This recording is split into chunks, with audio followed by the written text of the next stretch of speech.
name is Raphe. I am the author of Cashier of the Apocalypse. It's an ebook that you can get on smashwords.com, Barnes & Noble, the Apple Store, or Page Foundry. I wanted to take a second to talk about the book, and then I'm going to do a reading from the first chapter. In addition, when I'm done, I will continue to do readings from the book up until the very end, and if I get enough likes or enough purchases of the book, then I will also put together an audiobook that you can buy on iTunes.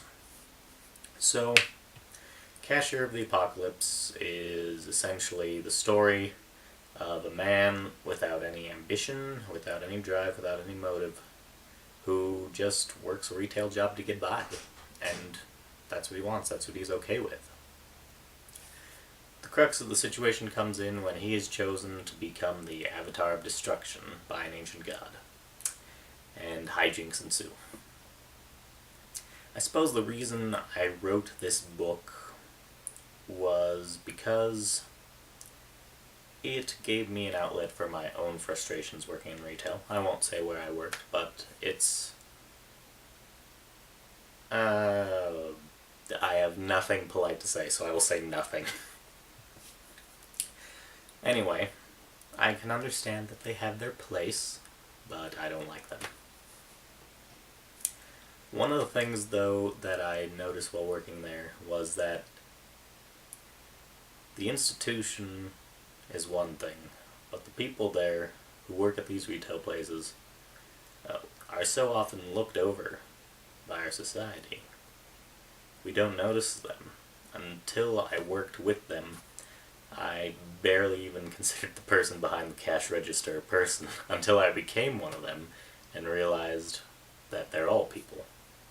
They all have their own dreams and ambitions, or in some cases, lack of dreams and ambitions. Really, this story is what would happen if I had any poll on how my life would go. It's an excellent read. I encourage you to take a look. If you want, you can download the first 15% of the book at Smashwords for free. And it's only $1.99, so really there's no reason you shouldn't buy it. Without further ado, let's get on to the reading. The day dragged on. It felt like it was slower every time he had to go through it. He took a 15-minute break to let his mind wander. That was really his best form of release here. Just not thinking about anything in particular. Suddenly a nasty, unwanted thought gouged its way into his head. He wondered to himself if he could have done better. What would your life be like now if you had followed your dreams instead? What if you had tried harder? He shook his head and buried his thoughts under his usual heap of bills, excuses, and overall lack of any true ambition. The fact that he was living comfortably in a bad economy. You should be thankful for that, he said aloud to himself, and he walked back in from his break. He thanked his lucky stars that he was sent to relieve Chelsea. She was about his age, with dirty blonde hair, deep brown eyes, and a figure that drove the blood out of his brain and sent it into his groin. On top of that, she could always make him smile, and not a fake smile, a real, honest smile. Something he really didn't do a lot of these days. "Hey, Chelsea, I'm here to relieve you," he said, trying to think of something clever to say. "Oh, thanks, Phil. Just let me finish with this customer." Phil twiddled his thumbs, hoping to focus himself there as opposed to staring at the beautiful cashier. "Well, all done, Phil. You have a good day," she said, flashing him a toothy grin. It wasn't the same smile she reserved for customers, something that Phil always appreciated. "Yeah, you have a good lunch, Chelsea." And so his shift plodded on. Eventually, Stan came around to his register. "Sorry your break is a bit late. We're short-handed today. I'm here to relieve you. Any chance you could work late?"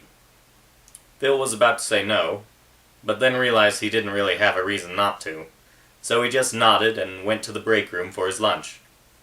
Reaching into the back of the freezer, he took out one of the frozen burritos he had purchased from Geiger Mart and began to cook it.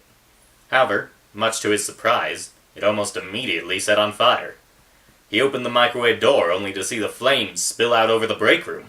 Horrified, he looked around to find that none of the other workers in the room even seemed to notice the roaring flames that now engulfed it. Slowly, the floor began to burn away underneath Phil.